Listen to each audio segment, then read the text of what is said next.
आज भी जगन्नाथपुरी के मंदिर में जगन्नाथ जी की प्रतिमा आज भी अधूरी है।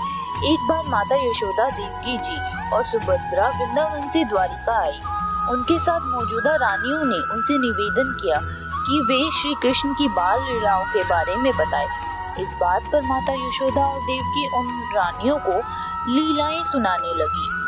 उनकी बातों को कान्हा और बलराम सुन ना ले, इसीलिए माता देवकी ने सुभद्रा जी से कहा कि वह बाहर के दरवाजे पर पहरा देंगे। माता यशोदा ने कृष्ण की लीलाओं की गाथा आरंभ की और जैसे जैसे वह बोलती चली गई, सब उनकी बातों में मग्न होते गए। खुद सुभद्रा भी पहरा देने का ख्याल भूलकर उनकी बातें सुनने लगी। इसी बीच कृष्ण और बलराम दोनों वहां आ गए और इस सब बात की किसी को भनक भी नहीं हुई। सुभद्रा भी इतनी मगन हो गई थी कि उन्हें पता भी नहीं चला कि कान्हा और बलराम कब वहां आ गए हैं। भगवान कृष्ण और भाई बलराम दोनों भी माता यशोदा से मुख से अपनी लीलाएं सुनने लगे। अपनी शैतानियां और क्रियाओं को सुनते सुनते उनके बाल खड़े होने लगे।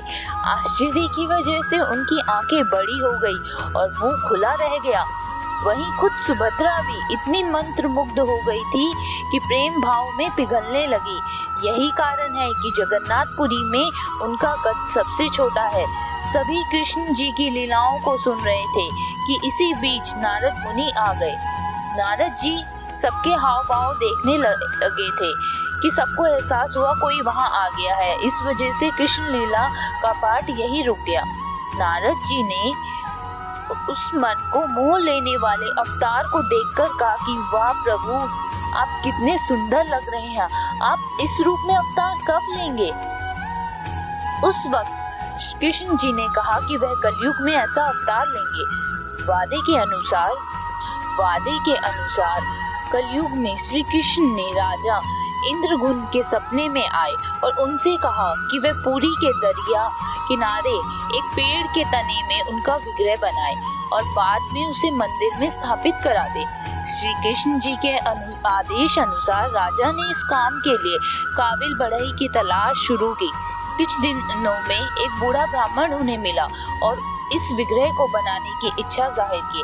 लेकिन इस ब्राह्मण ने राजा के सामने एक शर्त रखी थी कि वह इस विग्रह को बंद कमरे में ही बनाएगा और उसके काम करते समय कोई भी कमरे का दरवाजा नहीं खोलेगा, नहीं तो वह काम अधूरा छोड़कर चला जाएगा। शुरुआत में काम की आवाज आई, लेकिन कुछ दिनों बाद उस कमरे से आवाज आना बंद हो गया। राजा सोच में पड़ गया कि वह दरवाजा खोल के एक बार देखे या नहीं, कहीं उस बूढ़े ब्राह्मण को कुछ हो तो नहीं गया। इस चिंता में राजा ने एक दिन उस कमरे का दरवाजा खोल ही लिया। दरवाजा खोलते ही उसके सामने अधूरा विग्रह मिला और ब्राह्मण गायब हो गया। तब उसे एहसास हुआ कि ब्राह्मण और कोई नहीं बल्कि खुद विश्वकर्मा थे। शर्त के खिलाफ जाकर दरवाजा खोलने से वह चले गए। उस वक्त नारद मुनि पधारे और उन्होंने राजा से कहा कि जिस प्रकार भगवान ने सपने में आकर इस विग्रह को बनाने की बात की थी, ठीक उसी प्रकार इसे अधूरा रखने के लिए भी द्वार खुलवा लिया। राजा ने उस अधूरी मूर्ति को ही मंदिर में स्थापित करवा दिया। यही कारण है कि जगन्नाथपुरी के मंदिर में कोई पत्थर या फिर अन्य धातु की मूर्ति नहीं, बल्कि पेड़ के तने को इस्तेमाल करके बनाई गई मूर्त की पूजा की जाती है। इस मंदिर के गर्भगृह में श्री कृष्ण, सुभद्रा एवं बलराम की मूर्ति विराजमान है।